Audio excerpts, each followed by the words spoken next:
Thanks for staying with us. Dia de los Muertos, or Day of the Dead, is an annual holiday that honors loved ones who have passed away, and it's not just those in Mexico who are celebrating this holiday. Rockford's Nicholas Conservatory hosts a Dia de los Muertos celebration Saturday evening. New festivities this year include alebrijes, which are brightly colored sculptures of mythical creatures, and sugar skulls.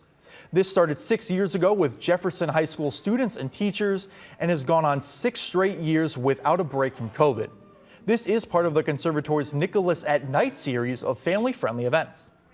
We get to meet with so many wonderful local community members from these communities that do celebrate these holidays. So we learn a lot along the ways, and we do just a lot of collaboration with those folks. So we have a small committee of folks that help us with Dia de los Muertos too, that help make it authentic and special for our community.